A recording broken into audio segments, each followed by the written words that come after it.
अखिल जगत स्वामी साब सदा शिव मल्हारी मणिमल्ल संहारक ऐश्वर्य प्रदाता शक्तिदाता जय दुरी गणाधीशित आदिरुद्र श्री मातंड भैरवा।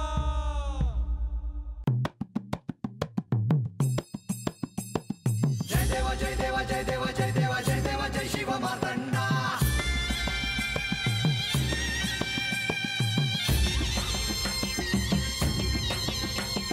जय देवा जय देवा जय देवा जय देवा जय देवा जय शिव मातंडा।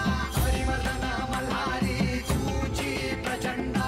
अगडदुम नगारा सोन्याची जेजुरी देव गेले जेजुरा निळा घोडा। अगडदुम नगारा सोन्याची जेजुरी देव गेले जेजुरा निळा घोडा। पावमे तोडा कमरी कर पटा मिहिर मस्तकी तुरा। खोबऱ्याचा कुटका भंडाऱ्याचा भडका बोल हंकारा सदानंदाचा येळकोट। सदानंदाचा येळकोट। जय देवा जय देवा जय देवा जय देवा जय देवा जय शिव मातंडा। जय देवा जय देवा जय देवा जय देवा जय देवा जय शिव मातंडा। हरिवर्धन मल्हारी तुझी प्रचंडा। जय देवा जय देवा जय देवा जय देवा जय देवा जय शिव मातंडा। हरिवर्धन मल्हारी तुझी प्रचंडा।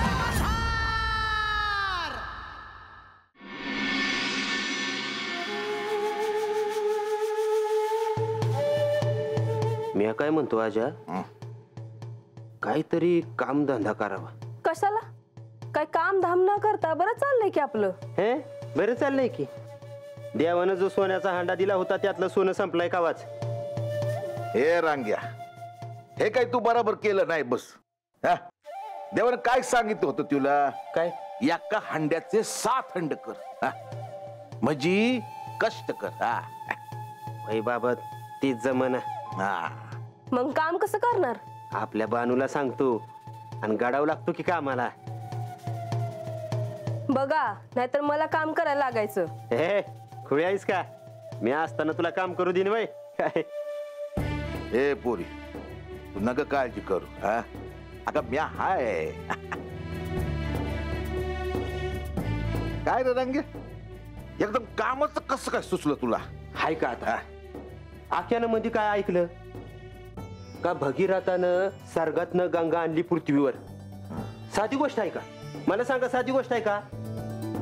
मग तो देव माणूस असून त्यानं एवढं कष्ट केले ती म्हणल्यावर आपल्याला संसारासाठी कष्ट कराय का हरकत आहे? हे तुम्ही म्हणताय सवय? मग काय माझं पितार येऊन बोलतोय वय तुझ्या संग? हे रंग्या, बरं झालं तू विषय काढला। हे बानू, अगं तू आख्यान ऐकत आहे ती, हा? मला हे कळत नाही, भगीरथाच्या पिढीतल्या पितरासनी मुक्ती का मिळाली नाही? हे काय आहे? तर तुला हे आता कशा पाय आठवलं? अगं तसं नाही, हे पित्तर भगीरथाचं कोणतं बी काम धड होऊ देत नाहीत। हा? त्यास सुख नव्हतं म्हणून त्याने जीवाचा किती आटापिटा केला। बा, तुला काय म्हणायचं आहे? अगं तुला बी सुख कुठं आहे? अगं म्हणून म्हणतो, देवासनी इच्छा हे असं काय हाय का? बा, तुझं आपलं काहीतरीच असतं बघ। ए नाही नाही नाही, बरोबर बोलतोय तो। देवासनी विचाराय नको वय? अरे देव स्वतः हाता असताना कोणतं पितर मला त्रास देणार आहेत? काय बी बोलतोस तू? राहिलं राहिलं, म्या विचारतो देवासनी।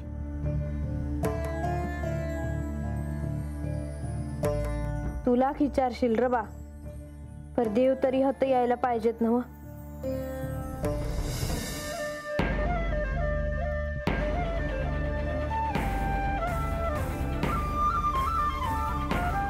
लय दिस झालं तुम्ही वाड्यावर बी नाही आलास, आणि तुम्हाला सांगावं कसा धाडावा हेच माझ्या ध्यानात येत नव्हतं बघा।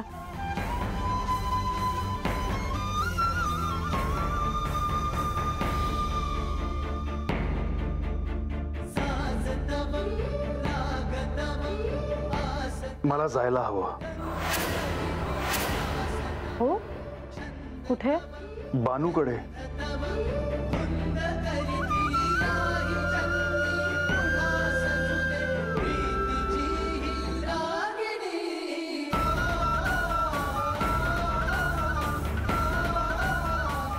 मी तिला वचन दिलं आहे की पंधरवड्यातून 2 वेळा मी तिला भेटायला जाईन, आणि म्हणून त्यावर मला वाद आणि चर्चा नकोय.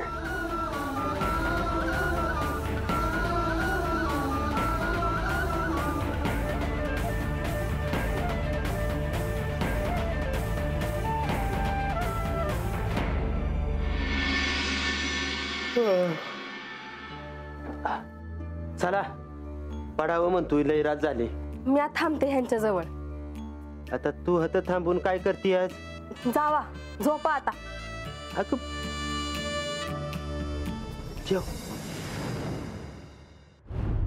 देवा तुम्ही?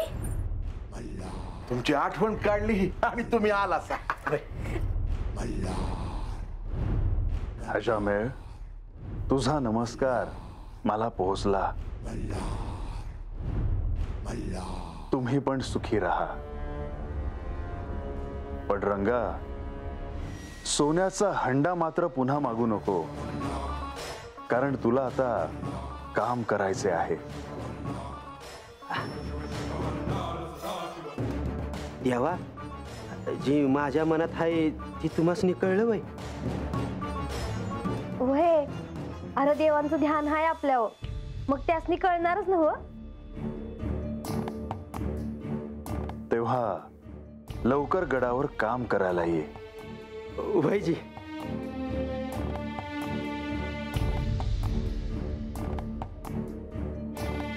देवा तुम्ही आज आलासा तर मला लय आनंद झाला आहे बघ. पंधरवड्यातील 2 वेळा मी तुला भेटण्याचं वचन दिलं आहे, आणि काही झालं तरी मी माझं वचन मोडत नाही. जी. देवा आत याची.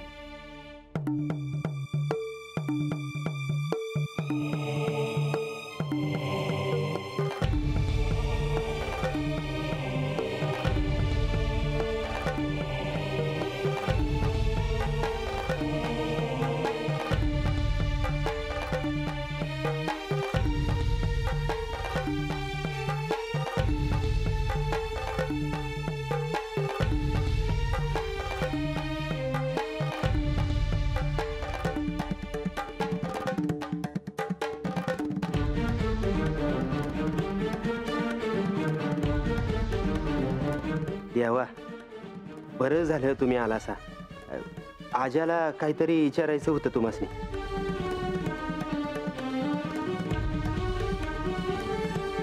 अशामेळ, काय झालं?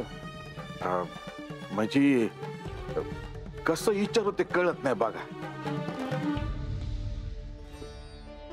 देवा तुम्ही बाच्या बोलण्याकडे ध्यान देऊ नका जी.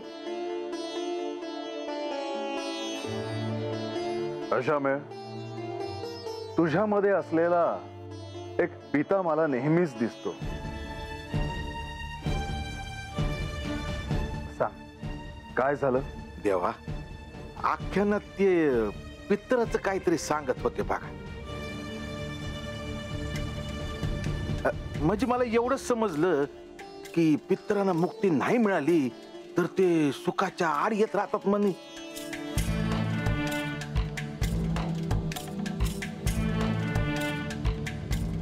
बर, मग पुढे? देवा बाची चूक पोटात घ्याजी. त्याला असं वाटतं आहे का माझ्या पित्रांना अजून मुक्ती नाही मिळाली? तेव्हा तुम्ही हसतायसा? होय, कारण ज्ञानाला पर्याय नाही.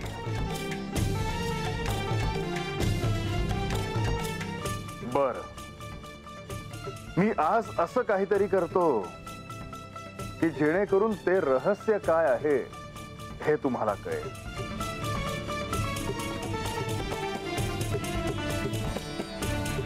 देवा तुम्ही असं काय करणार आहे? देवा माझं काही चुकलं का? देवा असं काय करणार आहे सा तुम्ही?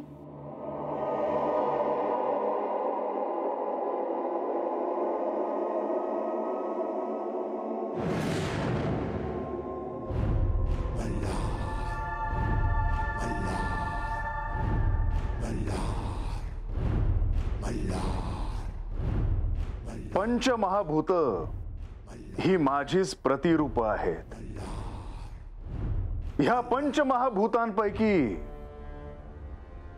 मी अग्निदेव ह्यांना इथे आमंत्रित करत आहे. हे कशासाठी? अग्निदेव तुम्हाला ते गुप्त रहस्य सांगतील.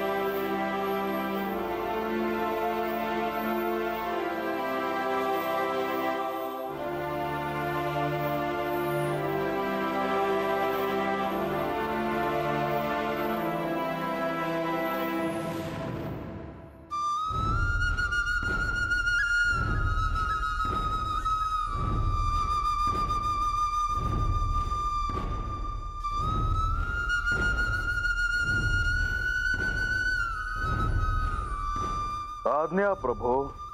हे अग्निदेव, ह्या सर्वांना अग्निपुराणातील श्राद्ध कल्प ह्याविषयी आपण सांगावे. जशी आपली इच्छा प्रभो. आपल्या पितरांना उत्तम गती लाभावी म्हणून श्राद्ध विधी सांगण्यात आला आहे. पर हे विधी करण्यासाठी कुणासनी बोलवावं जी? यती, गृहस्थ, साधू, स्नातक, श्रोतीय, विद्वान अशांपैकी ज्यांमध्ये कोणताही दोष नाही अशांना बोलवावे. अशा व्यक्तींना असे स्थान द्यावे की त्यांचे मुख हे पूर्व दिशेला असेल. पर हे विधी करताना काय नियम पाळायचे असतात? ह्या दिवशी आपण मौन धारण करावे. कोणावरही क्रोधिष्ट होऊ नये. असत्य बोलू नये. आपल्या हातून कोणतेही कुकर्म घडू नये हे पहावे. आपल्या पितरांना मुक्ती मिळावी म्हणून विश्वदेवाचे आवाहन करावे. त्यांची प्रार्थना करावी. पितृभ्य स्थानमसी असा मंत्र म्हणून गंध, पुष्प, धूप, दीप, आच्छादन, दान, तूपयुक्त अन्न वाहून त्याचे हवन करावे. देवता, पितृगण, योगिनी, स्वाहा, स्वधा यांना नमस्कार करून आपण तृप्त झाला आहात का असे विचारावे. पर मला तर काय मंत्र श्लोक काय बी येत नाही. मग मी प्रार्थना कशी करावी जी? हे अग्निदेव, सोपी अशी प्रार्थना सांगावी. प्रार्थना अशी असावी. आपल्या पितरांना उत्तम गती लाभावी. आमच्या कुळाची वृद्धी व्हावी. आमच्या दात्याचे कल्याण हो. आम्हाला कुटुंब सौख्य आणि ज्ञान लाभो. आमची श्रद्धा कधीही लोप न पावो. आमची दान देण्याची भावना कधीही नष्ट न होवो. आम्ही कोणाच्याही घरी दान मागण्यास जावो अशी परिस्थिती कदापि न येवो. आमच्या इथे अधिक अन्न होवो.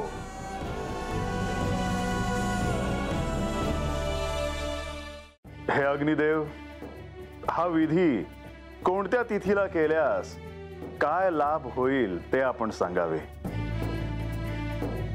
हा विधी जर प्रतिपदेस केला तर आपल्याला धन लाभते, द्वितीयेस केला तर सद्गुणी पत्नी लाभते, चतुर्थीस केला तर आपल्याला धर्म आणि काल ह्या दोन्हींचा लाभ होतो, पंचमीस पुत्र प्राप्तीचा लाभ होतो, षष्ठीस हा विधी केला तर श्रेष्ठ असे भाग्य मिळते, सप्तमीस हा विधी केल्यास कृषी लाभ होतो, अष्टमीस अर्थ लाभ संभवतो, नवमीस केल्यास उत्तम पशु लाभ होतो, दशमीस केला तर उत्तम गायीचा लाभ होतो, एकादशीस परिवार तर द्वादशीस ज्ञानातील श्रेष्ठता प्राप्त होते, हा विधी चतुर्दशीस केल्यास शास्त्र विद्येचा लाभ होतो आणि हा विधी अमावस्येस केला तर सर्व काही यांचा लाभ होतो.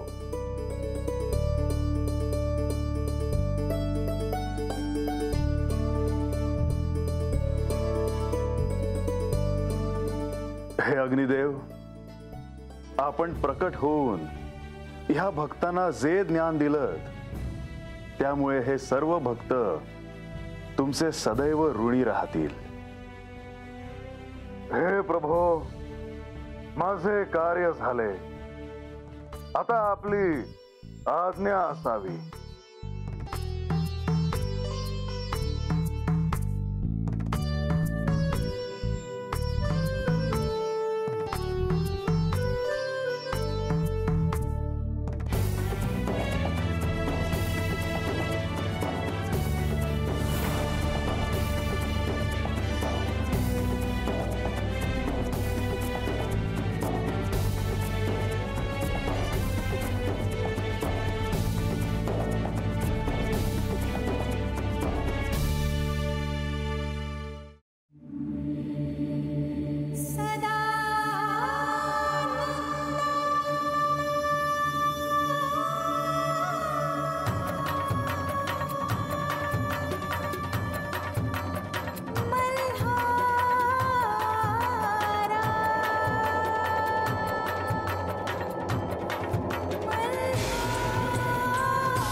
म्हाळसा, तुम्ही अजून जाग्याच? हो, हे तिच्या वाड्यावर गेले आहेत. रात्रीच्या प्रहरी गडावर सगळं व्यवस्थित आहे की नाही हे पाहायला निघाले होते मी. काही व्यवस्थित नाही आहे देवी. असं का म्हणता आहात? आख्यान थांबल्यावर तिने ह्यांना विचारले की तुम्ही आला नाही आणि हे लगेच तिच्याकडे गेले. तिच्या मागण्या संपतच नाहीत. आता हे तिच्याकडे गेले आहेत, अजूनही त्यांना काय मागणार आहे कोणास ठाऊक. आणि हे भोळे आहेत, कधी काय देऊन टाकतील सांगता येत नाही.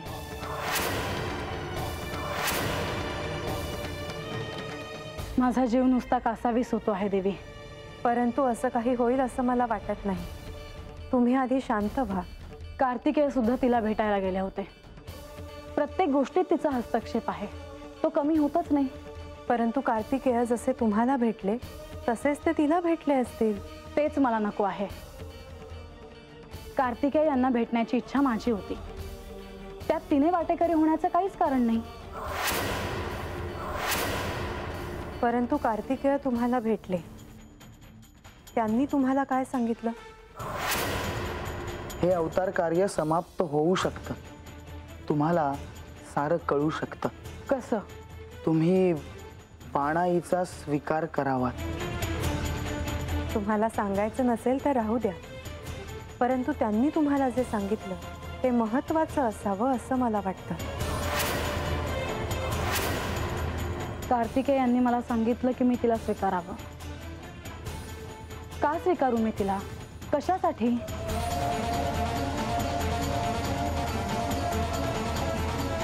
मी मी तर अशी अट ठेवणार आहे की त्या बानूला वनात कुठेतरी व्यवस्था करून द्या राहण्याची, म्हणजे मला शांतता लाभेल. आणि असं काय आहे की मी तिला स्वीकारलं म्हणजेच मला सत्य कळेल? हा असा तुमचं म्हणणं मला समजतंय, परंतु ज्या अर्थी कुमार कार्तिकेयांनी तुम्हाला असं सांगितलं की तुम्ही बानूला स्वीकारावं, त्या अर्थी त्यामध्ये काहीतरी तथ्य असणार.